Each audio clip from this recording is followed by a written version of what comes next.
И ретро-разводки тоже нужны закладные.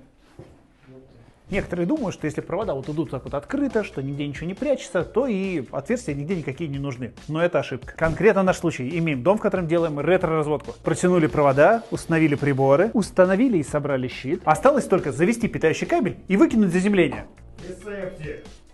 И септик. Но вот беда, закладных нет. Выход из ситуации простой. Мы делаем отверстие либо в стене, либо в полу. В данном случае мы обошлись малой кровью. Мы прошли через стену и попали под террасу. Но если бы ее не было, пришлось бы сверлить бетон. А это намного дороже. Экономьте свои деньги, продумывайте закладные заранее и подписывайтесь на нас.